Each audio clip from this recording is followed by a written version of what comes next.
Welcome to Business Talk, where we bring you insights from the brightest minds in the world of business. And today we're thrilled to have with us Jan Roux, who's Executive Digital Workplace Management at BCX, one of South Africa's leading ICT service providers.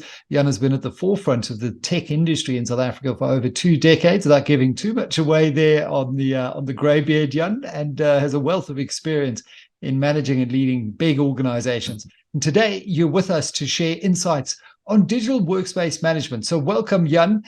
This space of ICT, and there it is, it's a 3-letter acronym, ICT, but it's full of these TLAs. What is digital workspace management?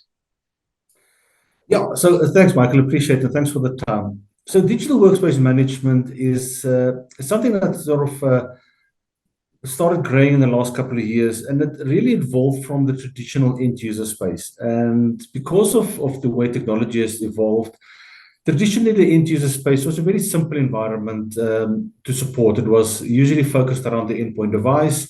It was usually sitting at a campus environment, ring-fenced, very secure environment. And the ICT providers and service providers really focused on that technology and really the endpoint device, whether it was a notebook or a desktop at that stage. Now, as technology evolved and as the markets and the way we actually do business evolved, it really became started getting to a stage where there's a huge amount of technology that now sort of started adding to the way that people actually, what they need to do their work. So we're looking at still the endpoint device, so the hardware is always going to be critical, but suddenly you start looking at applications, a various amount of applications. Suddenly the hardware devices becomes much more transparent for the environment. So there's the endpoint devices around notebooks, desktops, as I mentioned, tablets, mobile phones, wearables.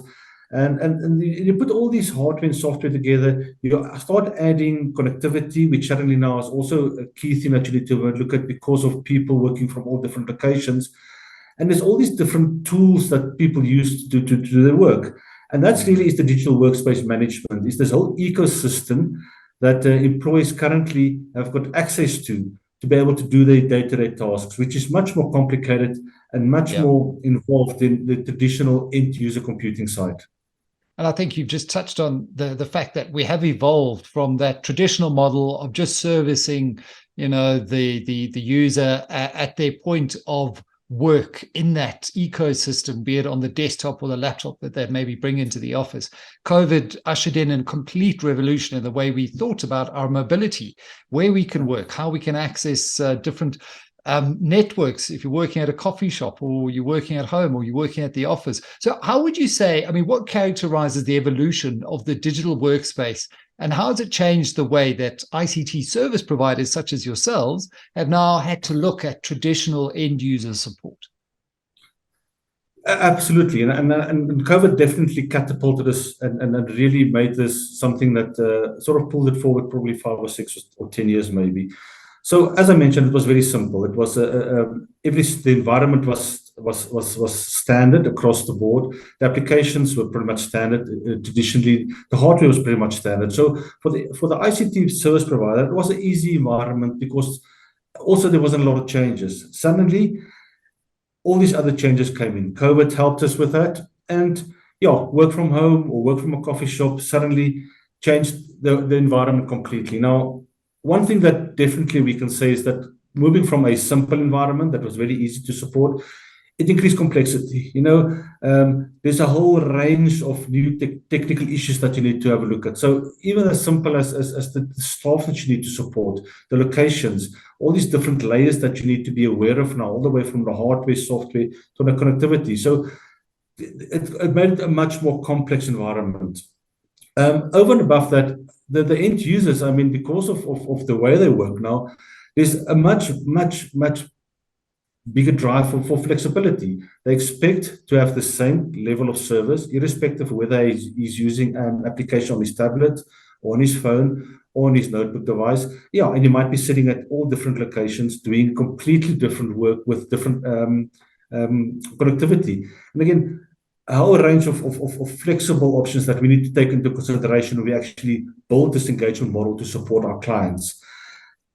The reality, though, is that, like I said, that end user expects the same end user experience, irrespective Yeah. of where he is or what application he's using. And we need to cater for that. We need to make sure that we can give that consistent, seamless, intuitive end user experience, irrespective of the environment and the ecosystem.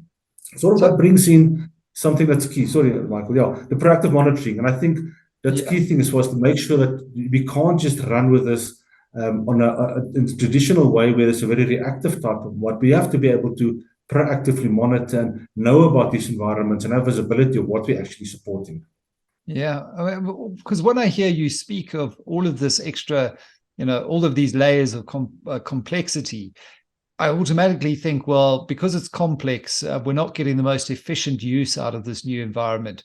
So how do you approach efficiency management as BCX in the digital workspace that we're now inhabiting? How does one do this as efficiently as possible?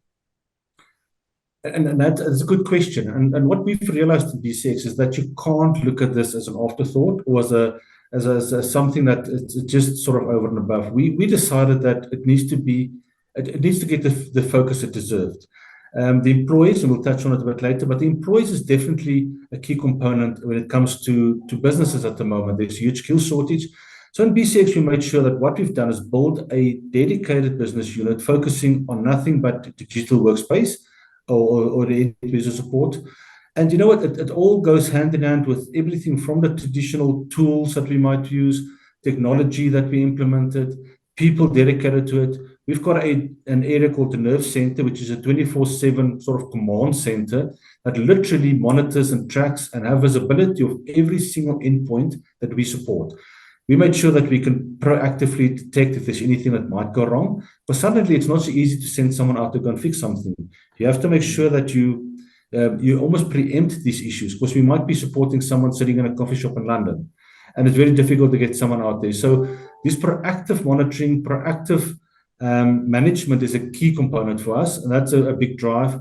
Also, the proactive management, auto proactive management. So we can't have the desktop technical resources doing this day-to-day management and support tasks that's required to keep this environment stable. So what do? We need to make sure the tools actually does that work for us. So every single day, there's thousands and probably hundreds of thousands of tasks running, proactively managing, making sure the environment is stable, monitoring, sending alerts so that we can proactively go and fix whether it's a hard drive that's about to crash or whether it's software that's not functioning properly. And we can actually detect those. The Nerve Center picks it up, and we make sure that either by doing a remote support or if it can't do remotely, make sure that we get someone out to fix these. And I think that's the key thing, is that it is really a focused environment to make sure that we proactively deal with these issues. Yeah, well, the last thing you need is to be kicked out of something like your team subscription or your SharePoint, and you're on the road and you're on deadline for something. I mean, it creates a huge amount of stress, and that proactive management is a way to get ahead of that. Given that, though, is the traditional way of measuring performance and service level agreements still relevant in this digital workspace era? It's definitely still there, but it's definitely much less relevant. And the reason why we believe it's sort of moving away from it. If you listen to the environment and how it's sort of much more complex now, like I said, we spoke about the hardware component, we spoke about various software components, connectivity, security, there's cloud components coming in. So there's all these different layers in this ecosystem that the end user needs to be able to do his job.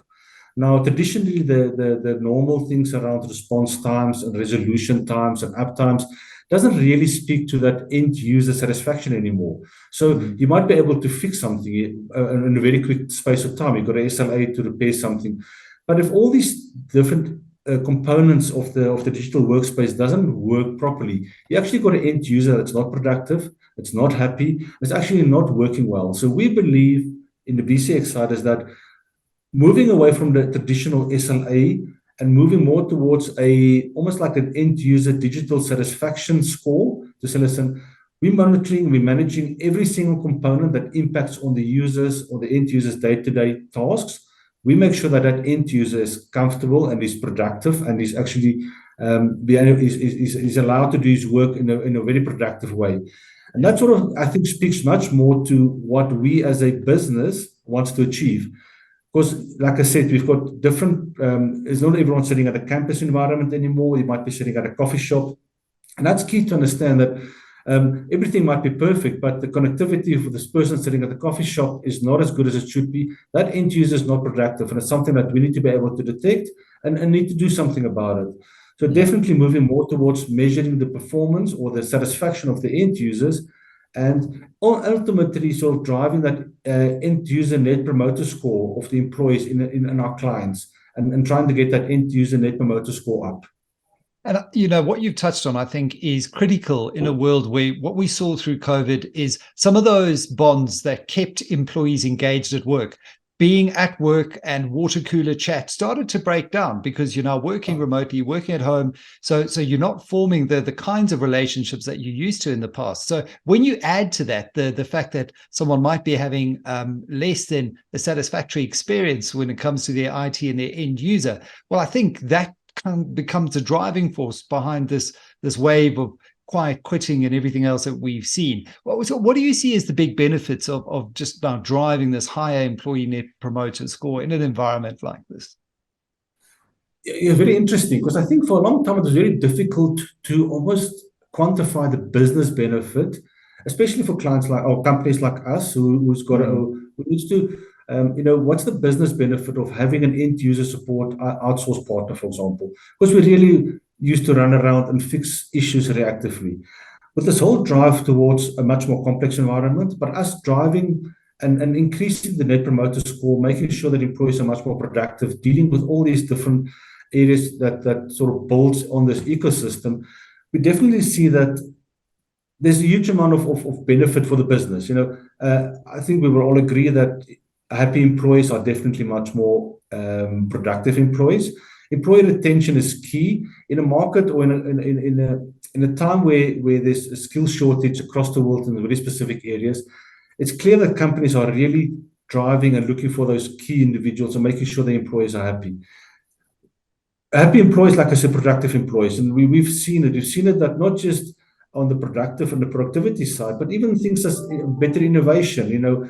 Being able to let their mind go when they're actually more comfortable in the way they work. They don't have these IT issues or the ICT issues.